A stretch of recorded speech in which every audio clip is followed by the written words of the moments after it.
आज ही Doubtnut app download करें। Doubtnut पर अपने सभी गणित, रसायन विज्ञान, भौतिक विज्ञान और जीव विज्ञान के डाउट्स का करो सफाया। बस प्रश्न की फोटो खींचो, एक ही प्रश्न को क्रॉप करो और तुरंत वीडियो सोल्यूशन पाओ। अभी डाउनलोड करें। हेलो दोस्तों, हमारे पास एक प्रश्न है। द्रव तथा गैसों में अनुप्रस्थ यांत्रिक तरंगें संचरित नहीं हो सकती, क्यों? आइए इस प्रश्न को के कारणों को जानने के पहले हम समझते हैं कि अनुप्रस्थ यांत्रिक तरंगें होती क्या है। तो पहले हमें अनुप्रस्थ यांत्रिक तरंगों के समझने के पहले हमें पता होना चाहिए तरंग होती क्या है। तो तरंग एक प्रकार की ऐसी कला है जो किसी माध्यम में विक्षोभ उत्पन्न कर देती है। तात्पर्य यह है कि मान लीजिए ये कोई पानी की सतह है, तो जब इस पानी की सतह में ऊपर से कोई कण डाला जाता है, मान लीजिए कण का द्रव्यमान n है, तो जैसे जैसे कण नीचे जाता है तो वह अपने माध्यम में मार्ग बनाने के लिए पानी के कणों को अपनी ओर से दूर विस्थापित करता है ताकि उसे एक मार्ग मिल सके। तो हम देखते हैं कि पानी की जो ऊपरी सतह होती है वो हमें लहराती हुई दिखाई देती है, तो इसे ही हम तरंग की घटना कहते हैं।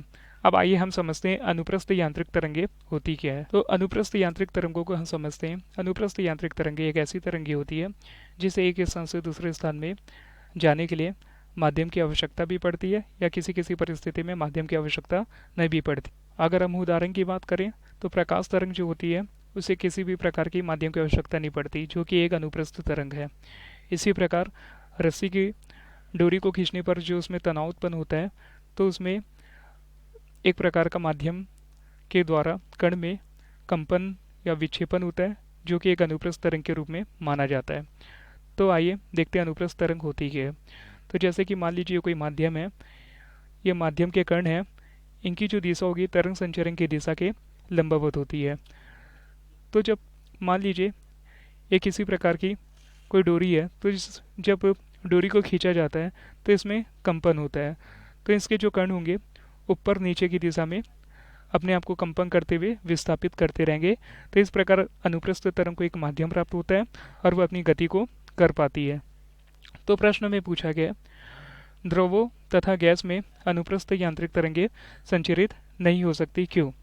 आइए इसके कारण को हम जानते हैं। क्योंकि द्रव व गैसों में दृढ़ता नहीं होती है। अब आइए हम समझते हैं दृढ़ता क्या होता है। दृढ़ता से तात्पर्य ठोस और गैसों के कणों का एक व्यवस्थित क्रम में ना होना। यानी कि जैसे हमें पता है जो ठोस होते हैं उनमें जो कण होते हैं अत्यधिक पास पास होते हैं।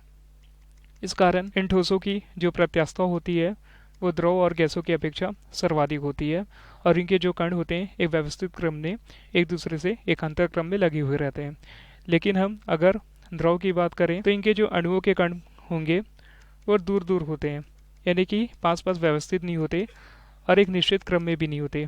इसी प्रकार गैस के भी अगर हम कण की बात करें तो वो भी हमें द्रव की अपेक्षा और दूर दूर प्राप्त होंगे, तो इनके क्रम भी एक निश्चित व्यवस्थित नहीं होते। तो इस कारण हम बोल सकते हैं द्रव तथा गैसों में अनुप्रस्थ यांत्रिक तरंगें संचरित नहीं होती, क्योंकि द्रव व गैसों में दृढ़ता नहीं होती, अर्थात उनके अणु एक व्यवस्थित क्रम में संयोजित नहीं होते। क्योंकि हमें पता है अनुप्रस्थ यांत्रिक तरंगों को एक तरंग संचरण की दिशा में माध्यम प्राप्त करने के लिए एक कंपन होने वाले कणों की आवश्यकता पड़ती है, जो कि हमें द्रव व गैसों में प्राप्त नहीं होती। धन्यवाद। कक्षा 6 से 12वीं से लेकर नीट, IIT, JEE वो एडवांस के लेवल तक 1 करोड़ से ज्यादा छात्रों का भरोसा। आज ही डाउनलोड करें डाउटनेट ऐप या व्हाट्सएप करें अपने सारे डाउट्स 8400 400 400 पर।